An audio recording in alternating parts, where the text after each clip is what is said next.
Hello everybody, and welcome to the second episode of the Fire Punch Reviews. Last time we tackled Volumes 1 and 2 of Fire Punch. And I have to say, I've got Jaden with me here as always. Yep, that's me. And as per usual, Fire Punch was very interesting, I would say. We'll call it that, yeah. I mean, this is our second review. Yeah, today we're covering Volumes 3 and 4, and also chapters 19 to 39. What? 21 chapters? Yeah, that's a lot. Yes, this series, like, a normal volume normally consists of 9 chapters. Yeah. Right? And that's like your normal trade paperback, and your first volumes normally cover about 7-ish. Yeah. I know Kaguya-sama's 10, which is a little bit unusual. Yes, but I like how Kaguya-sama, and I'm also think that Golden Kamuy does the same thing. Like, it builds up chapters and puts like 11 or maybe 12 in each one until like volume 37 covers chapters 370 to 379, right? I like whenever you do that. It builds up in a way. While this series is just like, it's got a crap ton of chapters in it. And I mean, ending on chapter 39 for volume 4, that's not bad at all. Yeah. So, I mean, this series does have a lot of material in it. And this is also one of our quickest turnaround times in terms of doing reviews consistently. I think we may finish this week. We're recording it this week. Recording it. The first episode still hasn't gone out by the time we're recording this. Yeah. I was lazy this past week playing the new Zelda game. That's not lazy. That's productive doing something else. So, yeah. So, last time, just to pretty much catch you up to speed on everything we had, we met a guy named Agni, who his whole idea is that he is constantly set on fire due to the fire of a man named Doma. Right, he's set on fire, and pretty much Agni has a regeneration ability. These abilities are called blessed abilities. Yep. And last time we were really ragging on this series for only having regenerative abilities. This time we get a lot more, but a lot more weird ones. I mean, as we'll get to it eventually, Chainsaw Man literally shows up. Yeah, that's what I had that somewhere as well. Yeah, and it's just a really weird character, but we'll get into it. So, pretty much, Agni has a sister named Luna. They definitely wanted to bang. We're not going to talk about that. And Luna ends up dying. Agni lives to punch people with fire and get his revenge on this dude named Doma. Eventually, we go through it. We meet some of these regenerative bless in a city called Bahimdorg. Yep. If I remember correctly. Yeah, that's the name. Because, like, I was reading it, and the translation team that does the unofficial translations changed halfway through. Really? So it went from Bahimdorg, which is the more literal Japanese name, to Bahimdorg. Yeah, Bahimdorg. It'd be funny if they just uploaded the straight Viz chapters on there. I don't see. I guess I can't. I mean, that's blatant copyright infringement. Well, you've got to realize, these sites like MangaDex and everything, they live off of piracy. That's true, yeah. I mean, nothing on those sites is truly legal whatsoever. No, but the case can be made for stuff like JoJo's, who hasn't been officially translated yet, you know? That thing, there's a moral evil to it, which I don't think we really want to get into here in a Fire Punch review. Because this series already has a bunch of moral stuff, and I want us to be here for 4 hours talking about morality. Yeah, but the people have the right to read Steel Ball Run. Yeah, whatever. Who cares? I will admit, I did use that site for Steel Ball Run. So, where were we? So, we meet a bunch of regenerative bless in a city named Bahimdor. They want to kill Agni for some ungodly reason. It honestly doesn't ever get explained. More because he's a fireman and will destroy a town. Foreshadowing. We eventually meet a movie girl named Nanetto, who, by the time we finish this off, it's like, is she really a girl? Yeah, she's the only decent character. Well, yeah, it's weird. We also met a guy named Sun, who has electric power, who is currently in the basement of some place being tortured, pretty much. We also meet another girl named Nanetto, who is like Sun's other part character. You mean Togeta, whatever her name is? Nanetto. Yeah. Who's the last one? Sun. The one before that? Togata. Oh, okay. Togata's movie. I thought you said Nanetto twice. Sun is electrical person. Yeah. And Nanetto is pretty much the camera person for the series. Okay. And I don't really have a whole lot more to say. They pretty much tried to kill Agni. Agni killed some people. Togata and them all showed up. And the last thing we sort of found out about was that Togata was planning to betray Agni. with Judah and all these other characters, but nothing really came up of it in that chapter. We sort of just got the beginning of it starting. Yeah, and also we learned that the ice switch is a lie, Yep. and that a bunch of random stuff occurred. Yep. Pretty much shattering what we knew for 18 chapters of this series so far. Oh man, what a crazy build-up. Oh my gosh, right? So to hop into it, chapter 19 starts off with on a really weird note with Nanetto going through like her treasures. And she's like, oh man, these cigarettes were made in my hometown. I'm gonna smoke them one day. Going back to Tatsuki Fujimoto, the author of this series, one desire to smoke cigarettes. Yeah, so You've got to wonder how much he actually smokes. yeah, I do wonder, you know? How much does he smoke? How much does he eat? You know? How much does he... Okay, I won't get into that. So... How much does he fuck his siblings? One interesting thing is... Fun fact about Tatsuki Fujimoto, I don't know if you know this, but he has a Twitter account in which he portrays himself as a high school age girl. Little sister, right? As a high school aged girl. Yeah, I've heard about that. God, what a creep. Man, it's crazy. Okay, so in this scene they're talking English. No, not quite yet. Not yet? Okay.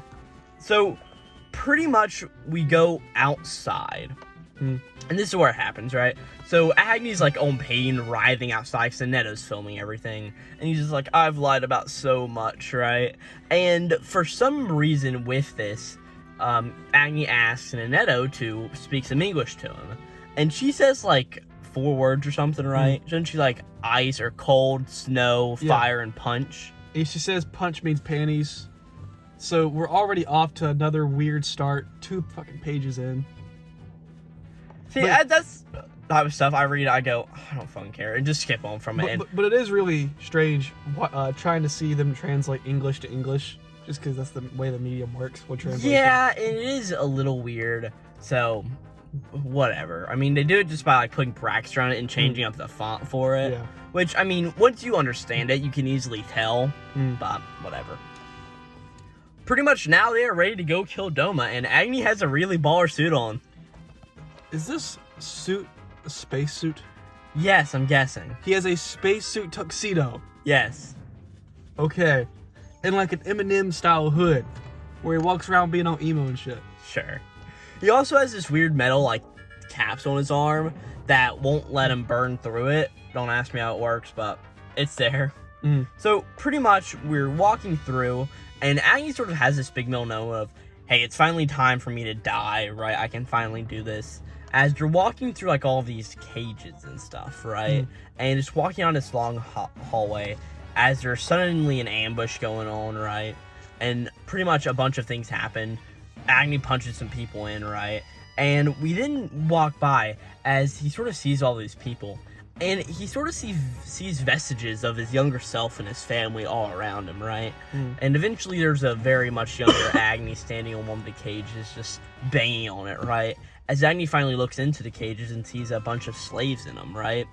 And I think we end off the chapter with him turning to Togata saying, I want to save them, right? Because I think I feel like I'm seeing my past. Yeah, I guess that was a cool moment. We see some of the death row people for a second.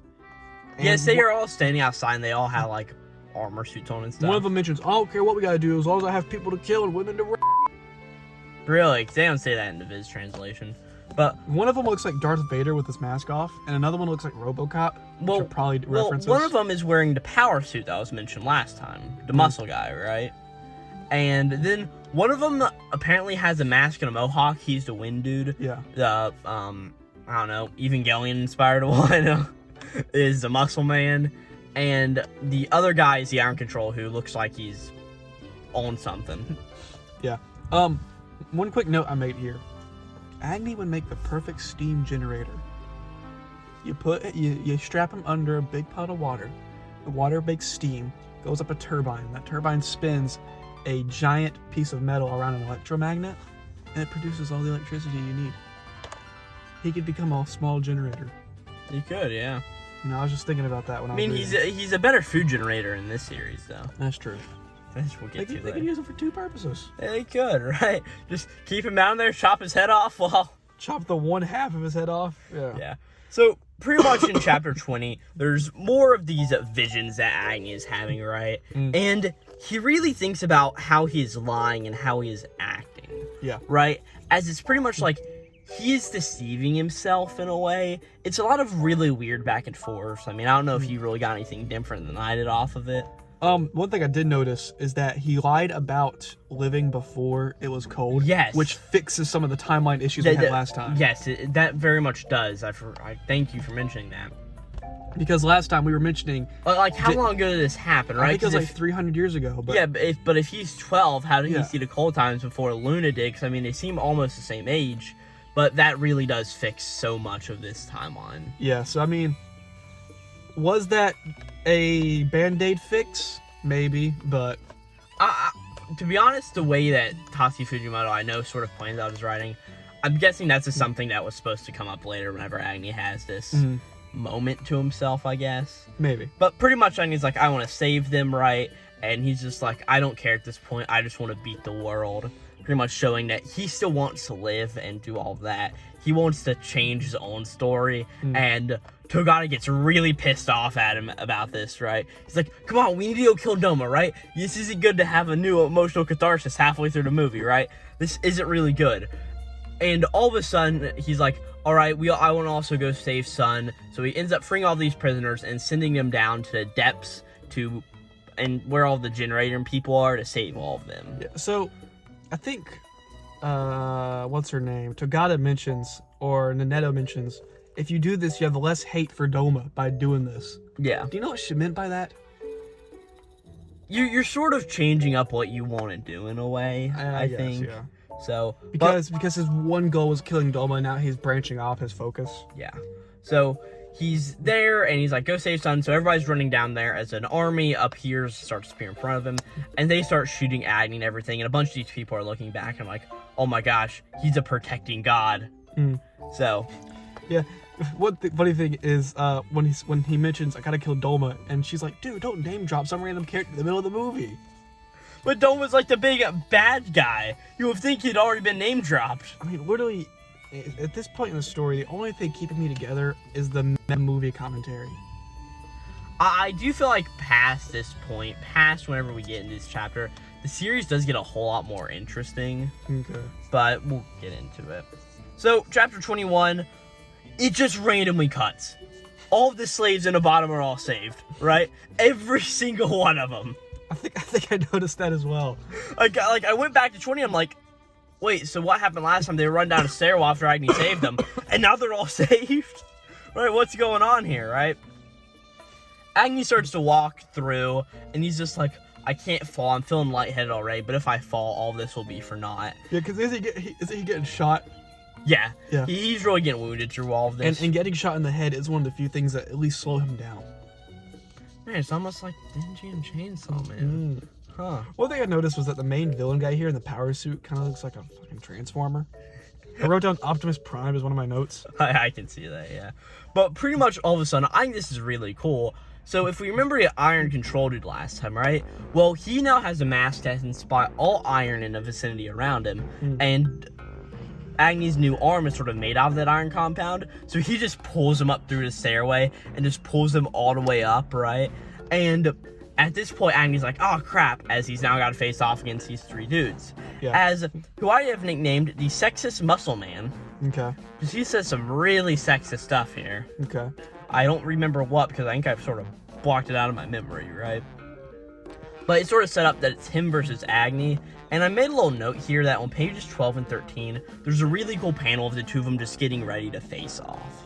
Yeah. Right? I will admit, there's a lot of sort of just like cool dynamic spreads in this, just with Agni fighting somebody else. I do find a lot of the action, though, sometimes be hard to follow. It's hard to sense the movement of the I always scene. feel like it was like that in Chainsaw Man. I know we're still sort of referring to that work, but it's not work by the same author. Chainsaw Man can kind of get away with it, though, because it's just blood and viscera. And Chainsaw Man doesn't really have any tactics. He just breaks shit. No, it does. Which I guess the same thing can be said for Fireman here. Yeah. Fireman. I mean, he just punches things and sets things on fire. Yeah, but just like I was getting back to, there are really cool dynamic art spreads, which sort of can looked at and be badass, but just if you like Photoshop out a few characters and move in a few better ones. Yeah. Right? So at this point, right, they're just going through, and all of a sudden, Muscle Man just goes through and punches Agni through all the buildings of the hymn board. Yeah, he does a typical anime thrown into the building. As all these buildings just get set on this ever-consuming fire. They're destroying their own city. They are, it's gonna burn to the ground. I think that's also because, like, all the prisoners don't want to do it, but whatever. So, pretty much, we start chapter 22. This town is in flames, right? So what gets me is, these flames will never go out. So I'm pretty sure, have they not basically doomed their city? Well, here's the thing. They will never go out as long as there's still fuel to be burned. Okay. So, eventually, if all of the wood is burned and there's no more ash and all of that left, fire will go out. Okay. But if there's still fuel, they will. He's destroying their whole city. Yeah. You know? I really think that's just a stupid thing that the muscle guy did, not thinking about it. Yeah. Right? I mean, I'm sure he didn't want to destroy the city. But now, all of a sudden, we just cut to Judah, who is also standing here, right? And she's like, it can all be over now. And she pulls all of her cigarettes, throws them all on the ground into the fire. And she just starts walking towards the building, right? And all of a sudden, we learn that apparently she has supposedly been able to hear God since a young age. Well, that was a lie, right? It's just a bunch of really, really random stuff here, right? Yeah, at this point, there's a lot of mindless action for these few chapters here. I mean, it's just back and forth. Yeah, so Agni is getting punched by Muscle Man here. They're going back and forth, and it's the whole thing about how Agni still wants to live and survive, and pretty much all of that, right? I'm making our note of page 13 here. It's a really cool cover page of just Agni getting back up. As Agni just keeps getting overpowered, right? But he still won't die. I said Voltron is tearing city apart. Sure. I mean, that's really all I have for this chapter. Chapter 23, all the firewood slaves are still getting out and moved.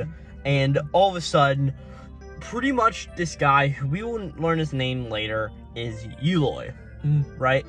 Appears, and he does like, I want to make an example of you guys, because you guys are firewood and all this. And he grabs them, and he grabs three of them. One old guy, one like middle-aged guy, and one Nanetto, character we know, and shoots the first two. But before he can shoot Nanetto, right, all of a sudden, we just see Agni walking by. As Nanetto sort of has this weird dialogue, right? When I was 13 years old, there were split worlds in between people, right? We had the users and the used. And everybody fell into one of these two camps, except for one man.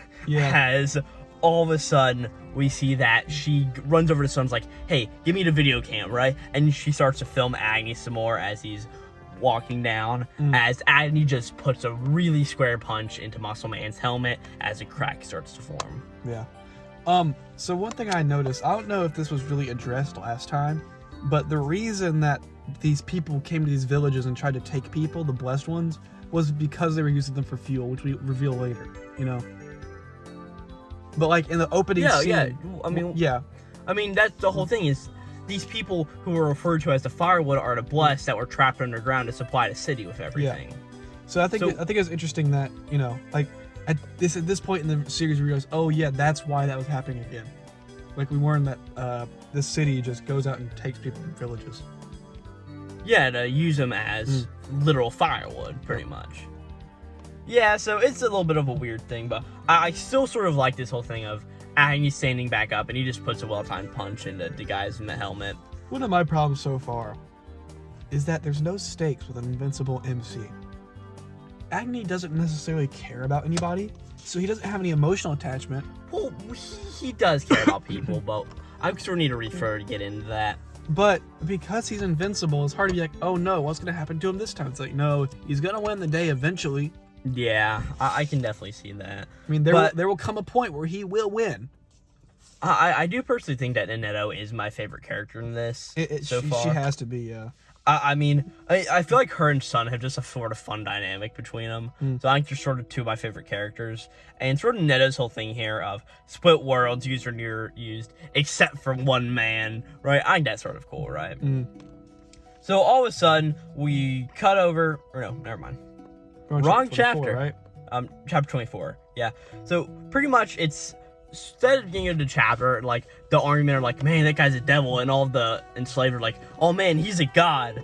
As we sort of get this parallel between Agni being both a devil and a god, but more of a god, as we come through here, right? And everybody's like, holy crap, Sun was right? He told us all the stories down there. He was right. This Agni fireman, he truly is a god. Oh my gosh. And Agni sort of walks through here, and he's really thinking about all this stuff, and he's like, why am I still alive? Right? Walking through all of this is Togata yells to him and explains, hey, that arm you have on is a fire-resistant arm, so you can punch things with a lot more force behind it. And pretty much, you can say a code word and it will break down and make fire come out of it. And the code word is? And he goes up to punch the guy, right? And he just yells, fire punch! As he just goes and punches this dude in the face, right? As he gets set on fire, all the metal in this suit just starts to burn, and everybody again is like, oh man, is he a devil or a god? Yeah, there's this cool explosion art, which again, Fujimoto's good at drawing explosions. Yeah. I mean, he's kind of known for it. Like, there's a lot of explosions in Chainsaw Man. Like, that's pretty cool art, you know? Oh yeah. I do sort of like the visual of whenever he punches the guy, and you can just see all of, like, the flames blowing out of the ports in the armor. It's a sort of cool visual. Chapter 25, we now start the Iron Nazi arc. Okay. This chapter is ridiculous. So, it starts off with the Iron Nazi attacking. Yeah, and he basically surrounds him in a bunch of, like, girders and stuff, and he's just gonna lift him into space. So, and then we sort of have the start a ground conflict with all of the sides sort of facing off each other. And there's a few guys who are like, man, I don't want to get hit by his fire punch, right? He's gonna kill us and everything, right? And we see that a few inmates start to run, right? And all of a sudden, Agni's up here, right? As he's floating up into the sky. So he rips his own head off, and throws it to the ground. So, okay. Now, spoilers for Chainsaw Man. This is the exact same thing Denji does with his heart whenever he is being sent up into space. When does he do this, part 2? No, this is at the end of Chainsaw Man. He is currently the Chainsaw Devil, right? And he is flying up to space due to Makima's orders. He got shot too far into. So he takes out his Pochita heart and throws it down to the ground. I remember now, yeah. Yes. Okay. It is literally the same exact sort of thing, right? Yeah. Well, all of a sudden, Agni just comes flying down, right? And everybody's like, oh my gosh, he flew down from heaven, as he just comes to, and he punches this dude square in the face, and he is dead. Yeah, so, I mentioned this, they try to kill him like Cars from part 2 of JoJo's, where they just send him up into space, if it is his face, it can't hurt anybody. And I feel like it's a very JoJo moment for the MC to be thinking, decide, you know what, I'm gonna cut my own head off, because it'll allow me to fall back down and regenerate. It just feels like something I would read in Steel Ball Run or something. It has that same, like, big brain ridiculous move, you know? Alright, and now we go to maybe the weirdest part of the chapter, right? So, one of the slaves that ran away was the Flying Man, right? As he is running away, and all of a sudden, this bat dude in a mask shows up, right? I mean, he's got this really weird mask on, which sort of opens up his eyes and everything else. We can tell that he's sort of like of a darker skin tone, and this is a white mask, and it looks really weird, like he's got like a respirator on or something. It kind of looks like a really shitty ski mask. Yeah, but he appears, and I keep saying Batman, which I'm going to refer him as, but he's not the Batman, right? He has a little baseball bat, and he just comes through and slams this thing into this dude's head. This is so random. Yeah, I literally said new random guy on my notes. So, alright. So, now all of a sudden, we cut back. This is chapter 26 now. We cut back to when Judah was a child, right? Apparently, Judah's dad told Judah that, hey, from now on, I need you to hear the voice of God. And she's like, what? It's like, just do it. And on his deathbed, he asks her what God says about him, so apparently she makes up a lie to make her father happy. It's so random. This is already going off the walls. We've already lost it, Corbin.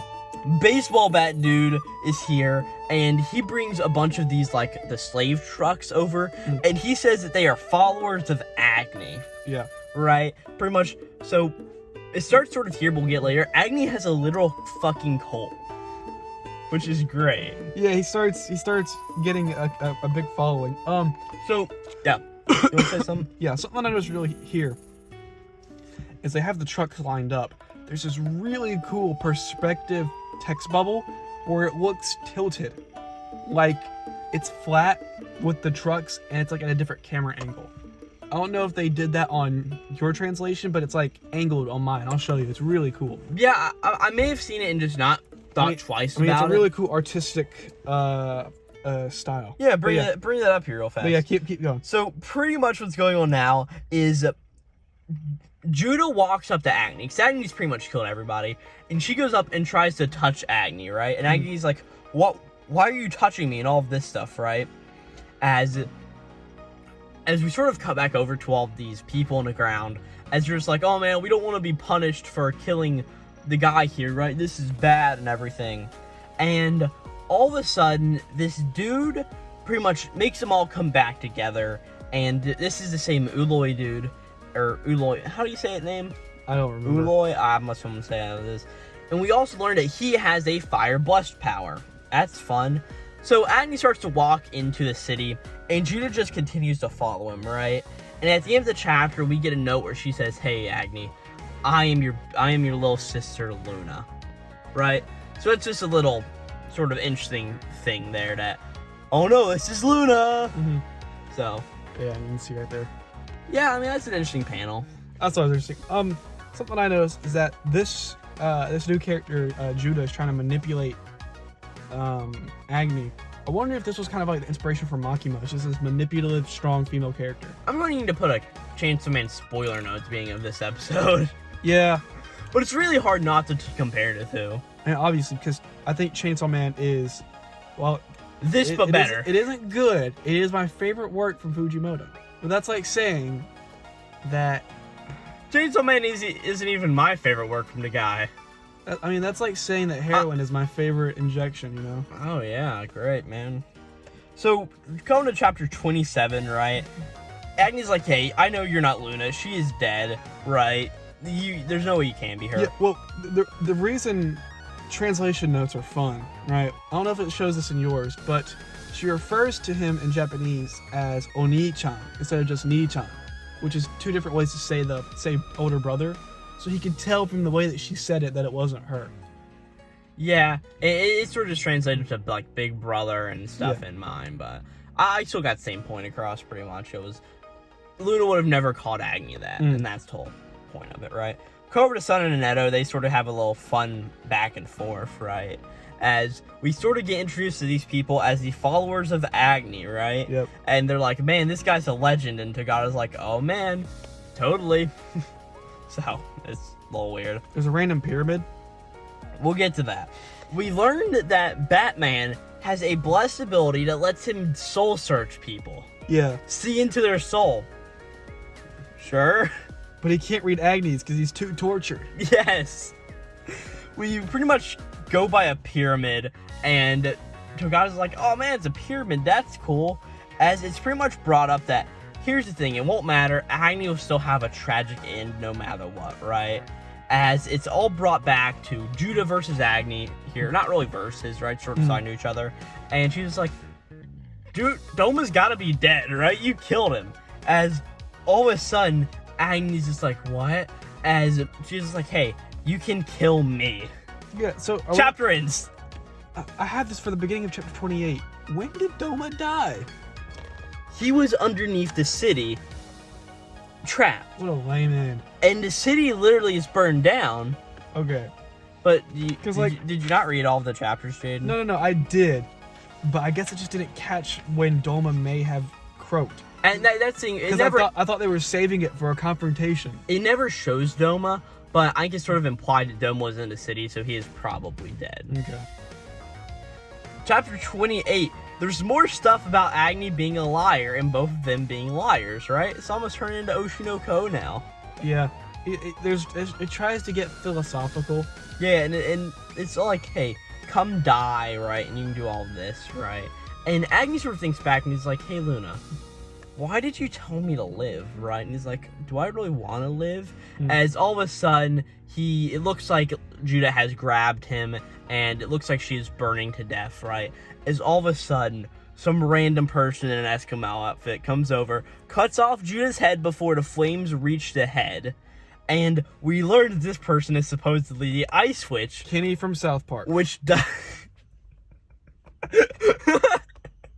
is what I wrote. So we learn Kenny here, who apparently shouldn't even exist, is here. I'm going to call Kenny the Ice Witch from now on. It's going to be Kenny. So, Kenny supposedly isn't ever supposed to exist, as Agni's like, what's going on? As we sort of get, like, the end to the first part of the story, as we get a whole note at the end of the chapter saying, Interlude, the flame-covering man. Yeah, mine was called the Rising Action, blah, blah, blah, something. But yeah. So it sort of seems like the first part of the story is over, and it's done 28 chapters in. And this is also the end of volume 3, right? Yeah. Yes, it is. Holy crap. Was this a volume? I think we're going to be saying that about 5 more times by the time we're finished with this series. To be honest, while I think there's some really weird and bad shit in here, there were a lot of things I can actually sort of praise about this. Okay. I know you're probably not in the same boat, but no, there's a bunch of reviews here of like, oh man, the Ice Witch, right? It's a lot of cool like subversion of expectations, right? It's sort of working well to be like, okay, so does Kenny actually exist now? What's going on here, right? I feel like Fujimoto does that a lot. Is he'll have a couple chapters and then bam, here's something to look at. Yeah. I will explain it after the fact. But from here to sort of the end of volume 4, there's a lot of things here which I sort of look like that's really weird, but I do find it to be mostly an enjoyable read from here on to the end, right? Just because it's so random and there's something new happening every single time, it's just really weird. See, and like the whole thing of like him fighting the people before, it was fine, but as you said, there's really no stakes to it, right? It's just Agni punching in people, and that's really it. Yeah, I mean, once again referring back to Chainsaw Man, something interesting about that is that Denji could die. He wasn't immortal by any means. Yes and no. Well, I mean, you still had... there was a way to kill him. As far as we know here, there is no way to kill this man. Agni is invincible, as far as we know. Yeah. So I mean, again, it's just hard for me to find interest in a story where nothing bad can happen, you know? I definitely think that's not the point of the story. It's more of just a what the fuck plot moments. Then what is the point of the story, Corbin? I just told you the what the fuck plot moments. That's it? Sure, I don't know. That's all it's Chapter 29. So we go back over to Batman here, who's talking about this, and he's sitting there and he's pretty much explaining everything to everybody as we start driving in these cars. Pretty much all the slaves are in the back as they're sort of filing through the line. Togeda pretty much is filming and gives out the entire plot of the series thus far. As all of a sudden, oh no, all these vehicles are being ambushed. They all need to migrate into a straight line to make it through this area, right? And the Bat guy's like, hey, I sort of can't protect you because it's really cool what he does. He pretty much like takes a coin or a quarter or something, swings his bat and hits it into the skulls of some people. It's sort of pretty cool, right? Sure. And he pretty much says to the person who Togata's in the same cab with, hey, I can't have you two dying on me, right? Especially our driver here. Just make sure he doesn't get killed. He's like, I need to go to the back and save some people. Guy in the front gets killed, so Togata has to start driving the car. And all of a sudden, this scantily clad female appears. Random ass shot. That's the first thing we see. Whoa! God, what a bunch of mindless action. So, chapter 30. Everybody's here is on the same side. This female and Batman. Pretty much, she goes to the front and goes to talk with Togata. They both speak English. Which was, ever been brought up that Togata speaks English? I don't know. But sure. As they sort of go back and forth where Togata's like, oh, hey, bitch, how you doing, right? Well, that's fun. Pretty much, this woman asks, hey, is this where I can join Agniism? And Togata's like, what are you talking about? Oh yeah, sure, of course you can join it. Yeah, agnism. That's what I think it's called. Agnism, right. So we pretty much see that she starts to jump out of the thing as a spear appears behind her. She is a blessed that can conjure a spear. Okay. She looks just like Asuka from the Eva movies, because there's movies to Evangelion that are a separate timeline. She looks just like Asuka in like episode or like movie number 4. Another thing I find funny to mention is they ask, "Are your nipples freezing in that?" She's like, "No, I got a fast metabolism." Oh, I thought that was pretty funny. is that the joke in yours? Because then in mine's like, "Aren't you cold in that?" It's like, "No, I got a fast metabolism." Yeah, it specifically refers to her breasts. Oh, great. Why wouldn't it? I love this series, man. So, pretty much at this point, they're fighting each other, right? And there's this really weird joke on the top where Batman is fighting here with Spear Girl. Yep. I love these names, don't you? Oh yeah, they're great. I mean, it's the same naming convention that Chainsaw Man uses. Weapon, thing. Spear, other name. You know, I feel like that's the good thing about Chainsaw Man is that it's easy to remember the characters. Oh, so Chainsaw Man. You can't mistake who the Chainsaw Man is. No. Or the Katana Devil. No. So they pretty much just go through and they're fighting, and the Batman sees Batman sees Spear Girl pretty much doing something. He's like, "Not bad," and he gets a shot of her stuff, and it's like, "Oh, not bad again." Great. As pretty much this guy Uloy finally names drop his names. We still don't know the names of these other two. Yeah. As they're fighting, and I don't even think we know their names. And all of a sudden, there's a joke where they're both like, and they both say in different languages, like, "Oh, I can't hear you," as the dude at the back says, "I can't hear your names either, so we'll just figure them out in combat." Yep. 31. This is probably going to be the shortest chapter ever. They fight, right? Togata is sitting in the car doing stuff, right? Yeah, she's going... They go back to more fighting. She is singing something. Yeah, she's going vroom, vroom, vroom, vroom, making random noises. Yeah. And I feel like Fujimoto does this a lot, where he makes characters do stupid things to appear more relatable, when in reality, I think it's just Fujimoto himself who's crazy and thinks people normally do this. So this is a normal thing to do. It says it'll be a clip chapter. So they're sitting there, Togata is humming to herself, a guy busts in the window, shoots her in the head, she kills him. She continues to drive. Another guy jumps in the window, saying, like, we get like 5 pages of the same exact panel happening. I read through, I'm like, did this not just happen? It is pretty funny though. More comments going on at the top, and all of a sudden, we get my favorite character in the series so far. Beam. Big Dick Shark guy. Because I don't know if you can tell, but he's got a nasty bulge down there in his pants. It is so random. But he is literally Beam. He has got this big shark head and everything, right? And I can't stop and not talk about chapter 2. He comes around, goes one guy on the back, on the bikes, sticks up his middle finger, sticks it up in the dude's head, and a sword pops out, sprung from his middle finger. He really has the middle finger of fucking justice. Is that an actual thing for something? No. Okay. He just literally, his middle finger is used to summon weapons, as we get probably my favorite chapter in this batch, as it's really Chainsaw Man with like Denji's chainsaws. And this guy literally has 2 middle finger swords that he uses to chop these guys up. And he just goes and keeps doing it, and it's amazing. I said it looked like Starfinger from JoJo's, because there's a scene where Star Platinum shoots his fingers just like that to hit somebody. But yeah, it's really dumb. But it is so fucking random. It's so cool. At least it's an interesting power. It's just like so random. Like, all right, what can you do? So I can see into people's souls. Oh, what can you do? I can regenerate like everybody else in this series. What can you do? I can produce electricity. What can you do? Doesn't even say anything. Just sticks up his middle fingers, a sword comes out. Oh gosh. So at this point, we finally come back over to Agni, right? As Agni here is just getting almost destroyed by Kenny, the Ice Witch.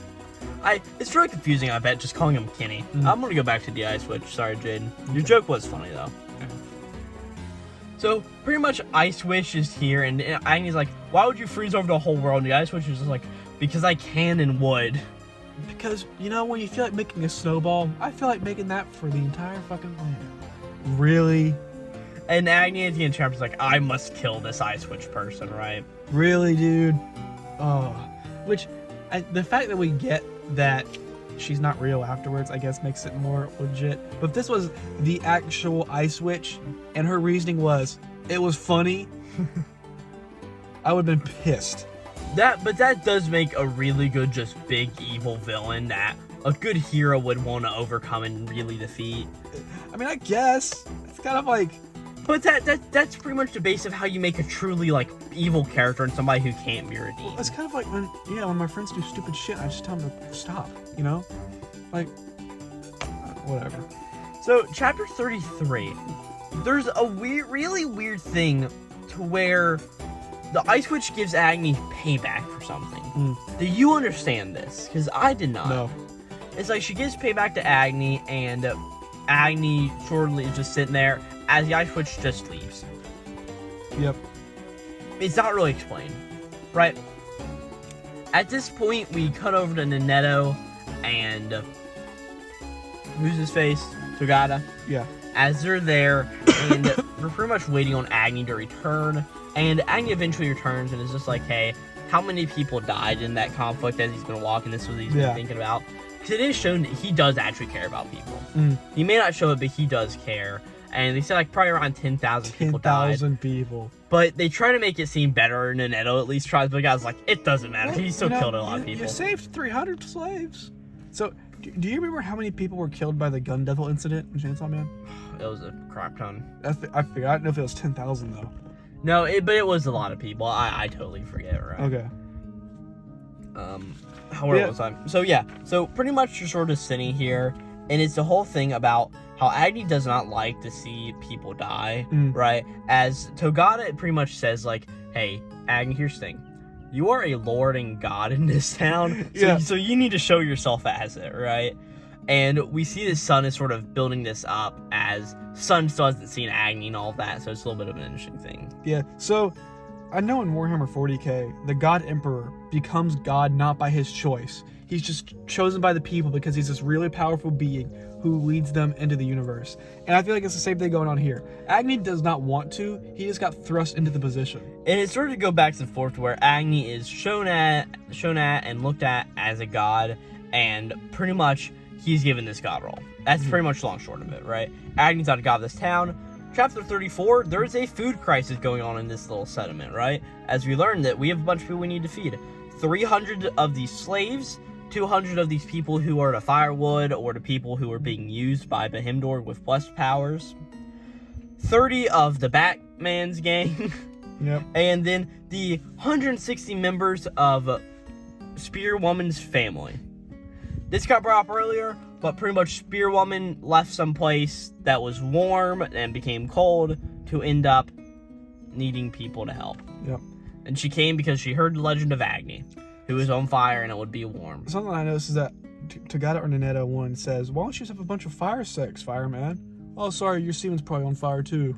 That was Togata, right? It was a little bit of a weird thing. But... Yep, Togata at this point, I think is going genuinely insane. Because she keeps Agni suffering just for the movie. At this point, he's pretty miserable. More than usual. So, pretty much, she's just like, here's the thing. It doesn't matter. It's up to a god to decide what food happens here, right? And Agni randomly drops the fact that he met the Ice Witch, right? And if I'm not mistaken, Togata knows that the Ice Witch isn't real. She's just like, you're lying. You get a good joke here. And Agni's like, no, I really did it, right? As all of a sudden, he has a great food idea. As he's just like, hey, cut me. As we see that they're going to continuously chop off one side of his head that is constantly on fire so that he can... Yeah, the one side that is on fire. Yeah. Yeah, my bad. Okay. And I drew a middle finger here. I forget where the middle finger came up during all this. Alright. Did you get side chapter 34.5? No. Alright. There's an entire 2-page chapter that is, I guess, a volume extra, that is dedicated to Luna and Agni when they were children, chopping off and eating Agni's ass. They chop off his butt cheeks and cook it and eat it. Okay. They genuinely eat his ass. Sure. It was traumatizing, to say the least. Well, it looks like I was saved. I will. I'll send it to you because you deserve to see that. All right. So chapter 35, it begins with a whole bunch of skepticism because of this food, right? They're like, oh no, it's Agni, right? And pretty much Sun also is getting legs. Yeah. That's sort of cool. We learned a little bit about Judaism and Hinduism here. Yeah, so we pretty much get a whole bunch of stuff about, like, man, this is really starting to feel like a real cult now. I didn't expect to learn about religion from Fire Punch. And there's a lot of stuff about religion going on here, right? And pretty much all of these people are eating this food even though they question doing it because they feel like this is what their god is deciding for them to do. Okay. Do you not see the parallels to eating the body of Christ? I do now. I saw that, I'm like, oh god, this is... I feel like this is, get some Christianity here too, man, because why not? But it's pretty much just, that's what's going on. There's some note of before to freeze what is all going on here. Yeah. Right, as that's... My bad, I remember what happened now. Agni asked Togata and Neneto some questions, right? And they want to ask Togata because, of course, Togata's been alive for a long time. Agni asked what it was like before to freeze, and not really a whole lot gets said. And he also then asked, what is death like? Where do people go when they die? As Togata says they go to a movie theater, right? Go to a movie theater. Which is supposedly a nice place to go because it's sort of warm. Yep. This was referenced in the Chainsaw Man opening, I believe. I'm almost certain that scene where they're running around and scrambling in the movie theater is a reference to this. No, it's not. It isn't? Okay. No. They just put it in there then? Or is it a reference to some movie date in Chainsaw Man that happened? It's the movie date in Chainsaw Man. Okay. Alright. But I wouldn't also because the entire opening is based on fucking movies. But I wouldn't be surprised if it drew inspiration from it. And also, that is a literal thing that happens in a movie. It's one of those movie clips, now that I'm thinking about it. Okay. Like, you know how there's some parallels to actual movies? That's one of them. Alright, so yeah, movie theater's a nice place, right? 36, there's 3 refugees that come into the town to do all of this, and pretty much they ask for forgiveness, and Agni appears and gives it to them. Yeah. At this point, Agnism is Christianity. Yeah, and we now learn that Doma is supposedly alive. Okay. As all of a sudden what happens next is Batman comes into the room and pretty much tells everybody that Togata is bad and that he is a man in a female's body. Yeah, so Togata is a man, which doesn't come up for the rest of these chapters, I believe. So now for the rest of the chapter, we're going to go to something else. But there's one thing I forgot to mention earlier. So during this time, Togata is chopping off half of Agni's head. And there's a little fun note that every time she breaks a weapon or a weapon sets on fire, the shark guy, naked guy, who has the middle finger of justice appears. He can conjure any weapon from his middle finger. So there's a fun little note there. So he can just make new ones? Yeah, so he makes a new axe for to use. So yeah, I mean, at this point, I wrote no plot is developing here. Nothing's going on. Oh, did you read the last 3 chapters we've got to cover? Yeah, obviously. So chapter 37. Judah is now awake, right? And the Ice Witch is here, right? We learned the Ice Witch, of course, doesn't exist, and this woman's name is...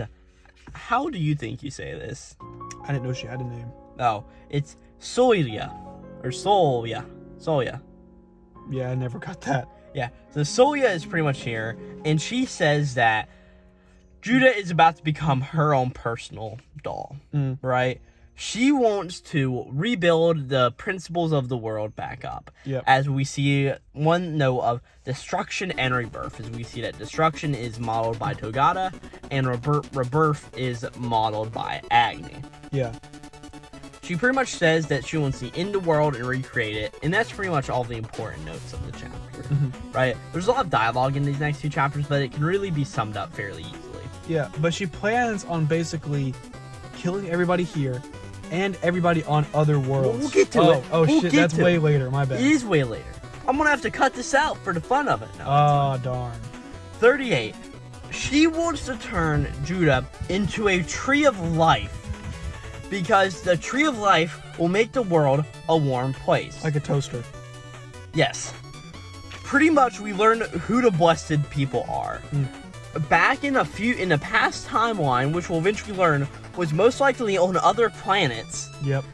Blessed people, anybody could use any blessed power at all. It was like flipping on and off a power switch. But now people have locked themselves down so far and regressed so far societally that only a select amount of people can truly use the blessed power. We then learn that the one reason that the Ice Witch wants to use Judah for this, or Solia wants to use Judah, is because they look the same, and she pulls down her hood, as she looks the exact same like Luna and Judah here, but has a weird tree growing out of her right eyeball. Yeah. She makes a note that she is thousands of years old. Yep. She is at least 4 digits years old, right? And Judah's like, I'm confused. Yeah, I feel like Judah is a good allegory for the audience at this point. And all of a sudden, we now cut back over to Agni and Togata. As Togata is leaving, and Agni's like, I need you to stay. I won't be able to do anything without you. You still need to shoot your movie and all this, right? As all of a sudden, all of this is going on, as we cut back over to Judah and Solia, as Judah is falling out of the bed that she's in. Alright, chapter 39. 39, the last one of this bunch. This is where things go off the rails. And it is fucking amazing. Oh, God. It's so weird. We've pretty much learned that this tree of life that Solia wants to make isn't just going to eat up all the souls and humans on Earth. Yeah. It's going to extend to other planets. Yep. I sort of haven't mentioned this yet, but Judah will pretty much become the Yggdrasil, right? The world tree. Okay. That's pretty much what she's looking to be. What is this? Some religious reference? Yeah, it's mythology, Norse mythology. Oh, Norse mythology. Okay. Norse mythology or Greek I mythology. know what you're talking about. I know what you're talking about now. Yeah, but like the world tree. Yeah. Yeah, Okay. Yggdrasil. I get what you're talking about. So she pretty much notes that on the old world, stuff is going on. We go outside. They're looking at stars, and she pretty much says all these stars are from the constant death and reconstruction of other cultures all across the galaxy. Yeah. Pretty much saying that all of these stars were once worlds, and that this world is just one that happens to be one where other humans lived on before and migrated to this one, and this is why, because it's an ice world, what's going on. Something I realized is that if nuclear bombs existed in this world, you can nuke bomb the planet until you produce enough carbon emissions to heat the world back up. You can cause an artificial global warming. That's what Elon Musk actually thought about doing to Mars, to terraform it. He would just shoot nukes at it until it warmed up. Fun. So we get more explanation, right? And eventually, this Solia just continues like, here's the thing, I thought about being the world tree myself, but I just couldn't, because there was such a thing that happened, because the last Star Wars movie ended on a cliffhanger. And I have to recreate the universe so I can create a new Star Wars And film. yes, that's what she wants to do. She wants to recreate the universe back to where society was before, so it could be at the same level, to where last time she could raise it back up to where Star Wars was, so they could recreate Star Wars and make the next movie in the franchise. And that is the end of chapter 4 of Fire Punch. Volume 4? Volume 4. Oh, God. That sucks. Really? I want to recreate Star Wars. To be honest, like, I don't think this is a good series by any means. I know that you have a whole lot less of a tolerance for bad stuff than I do. Oh, yeah, I do. You genuinely hate it, and you sort of only enjoy something if it's something that is amazing and really good. Anything that's sort of mediocre you think is bad. It has to be at least decent. But I understand, and this is just so off the walls and random at this point that it's so crazy, and I'm enjoying it just for that whole thing of, I want to destroy the world and recreate it to make Star Wars again. See, you know, I read series where we have characters like Funny Valentine who have great, you know, motivations, depth. Did he? Or, I think Did he? Yes, he did. That's our fun part. I can give you something to read that I think is truly one of the best things that's ever been written, and you truly think it's the worst thing ever. Or you look at something like Fullmetal Alchemist, where Hohenheim and Truth and whatnot are, I guess that's big spoilers for that as well, decent villains. What's another one? Good villains. Char's Astra Lost in Space. Astra has a good villain, yeah. So, I mean, all these things have motivations. And then you have here, I want to make Star Wars Episode 10. Yes, I will admit. What? This is ridiculous. This is really a bad character motivation, but at this point, it's like, the world is so on fire, you just gotta figure out how it ends. Yeah, I mean, Tatsuki Fujimoto's already dug... If this series was at this point and still ongoing, it'd be unredeemable. You can't fix this. I mean, that's how it ran like so this. It's like Agni, you know? You can't put the fire out. You might as well let it keep burning. And that's my final thoughts. 1.5 out of 10. Chainsaw Man hater. I definitely think this was fine. 1.5. There was a bunch of bad, stupid stuff. And to be honest, I'd probably give it a solid 5. While there was a bunch of stupid stuff, like just a random fight scene with like the shark dude that appeared, and just a random stuff at the end was enjoyable enough to where I sort of came out of this like, that is so stupid. I feel like, Corbin, that you're priming me with these reviews by feeding me Nisekoi. And then later, it just gets worse and worse and worse and worse. So I put your series on a high pedestal. You know? Well, I once, because we're going to continue this, whenever we get done, you'll get to pick a series yourself, right? Whatever you want us to read. And after that, I've already got my pick picked out. And it's something that I don't even know if either of us are going to enjoy, but it's something that I want to read. God forbid. Alright, that's all I have. I'm done. Whatever. Next time we'll be talking about chapters, or volumes 5 and 6 of Fire Punch. I feel like agony in my suffering. Jaden, well, we'll get through it. So, yeah, I don't think this was terrible, but it was definitely very interesting. I don't have a whole lot more to say. If you're enjoying the Fire Punch reviews and watching us go through this living hell, like the channel, subscribe, all of that good stuff. Smash that like button. We're sellouts. Precisely. And yeah, I mean, without further ado, we'll see you guys next time as we cover Fire Punch, volumes 5 and 6. This will be Glowplasma and Jaden out. Yeah. See ya.